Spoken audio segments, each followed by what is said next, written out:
Salut et bienvenue pour cette troisième vidéo où je vais vous montrer comment afficher du texte dans une console en C, et dans la deuxième partie de la vidéo je vais vous présenter comment récupérer des données saisies par l'utilisateur dans une variable. Qu'est-ce qu'il faut entendre par variable?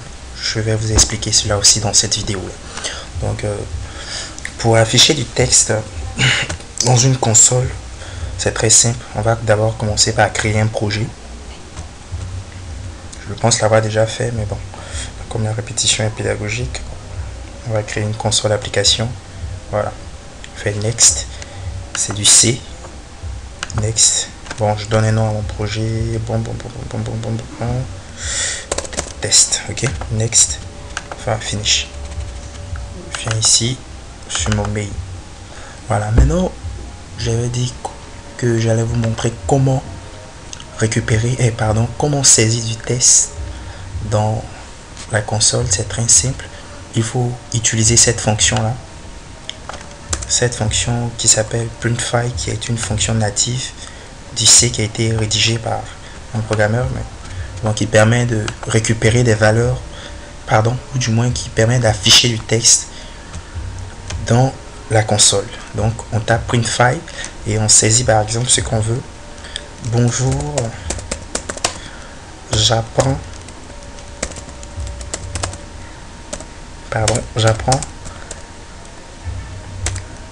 à programmer en C. On va faire un retour chariot /n qui veut dire ce /n va nous permettre de revenir à la ligne. Donc on va faire exécuter. Voilà, vous pouvez voir ici dans la console, j'apprends à programmer en C. Donc vous voyez que pour afficher du texte dans la console, c'est très simple. C'est pas quelque chose d'extraordinaire pour une première fois, mais bon, c'est ce que je voulais vous présenter aujourd'hui. Donc la deuxième chose qu'on va faire aujourd'hui, c'est comment récupérer une valeur saisie par l'utilisateur et l'afficher dans la console. Donc avant de pouvoir faire cela, on va aborder un terme qui s'appelle les variables. Qu'est-ce qu'il faut entendre par variable? Bon, pour moi, une variable est comme un récipient qui est créé pour pouvoir accueillir une valeur ou quelque chose. Donc je ne sais pas si j'explique bien. Donc une variable est une zone de mémoire qui est créée, qu'on demande à l'ordinateur de réserver pour qu'elle puisse recevoir une valeur qui sera donnée par l'utilisateur dans notre programme. Donc pour pouvoir aborder ce thème là, une variable, on a dit tout à l'heure que c'était une zone mémoire qu'on demandait à l'ordinateur de réserver pour qu'elle puisse accueillir une valeur. Donc pour qu'elle puisse, il y a plusieurs valeurs qui existent sur Terre. Elle peut recevoir un nom qui est une chaîne de caractères, elle peut recevoir un caractère, elle peut recevoir un entier ou c'est pas un nombre réel en quelque sorte.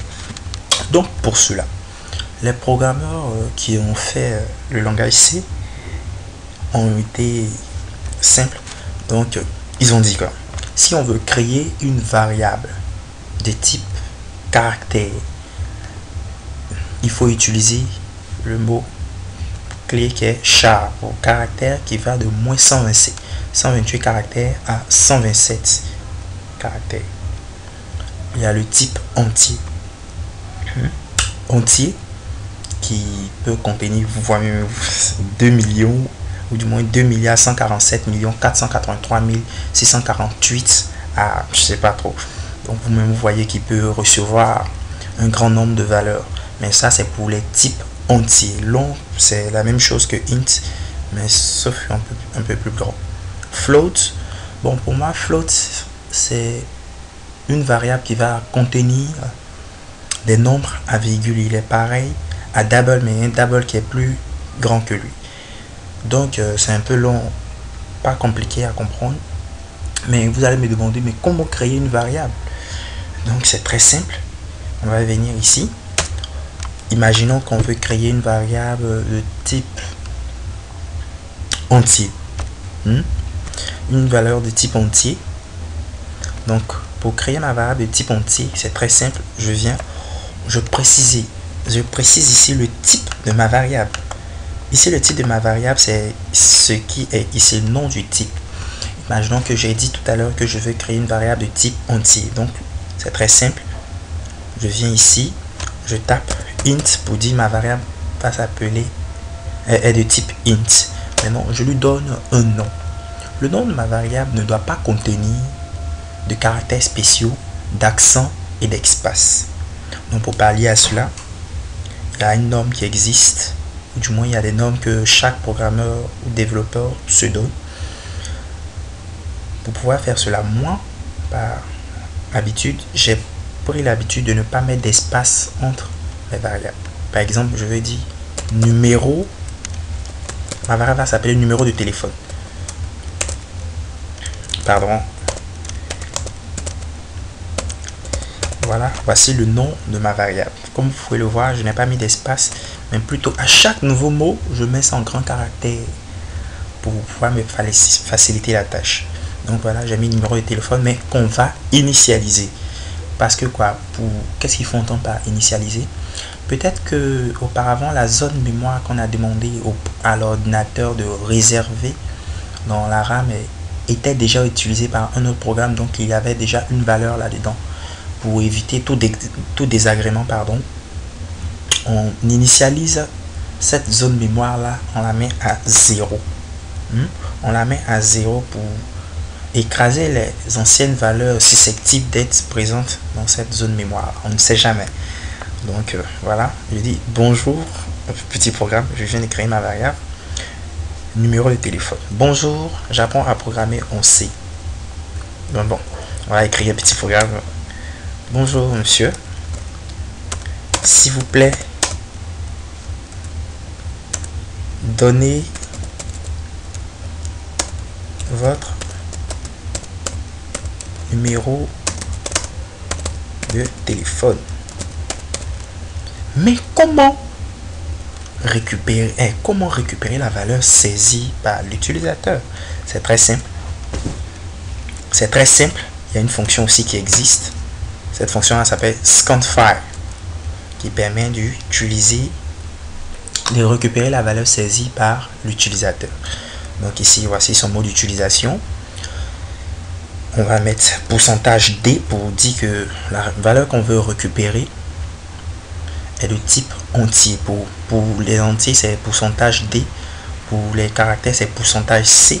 Ici, ça n'a pas été précisé dans le tableau, mais pour le type de caractère, c'est pourcentage C, les entiers, pourcentage D, pour les longs, pourcentage L, pour le float, pourcentage LF, pareil pour double. Donc ici, je reviens à mon éditeur, et ici, je vais mettre une virgule, et je vais mettre le caractère AMP, E1, E commercial, et mettre le nom de ma variable qui est numéro téléphone, qui est à ce niveau là, et on met un point virgule, et voilà, on va afficher pour voir si cette valeur a été récupérée par ma fonction scanFile pour pouvoir l'afficher. Comme je l'ai dit tout à l'heure dans la vidéo, j'ai dit que pour afficher du texte, c'est la fonction printFile. Donc on va dire votre numéro,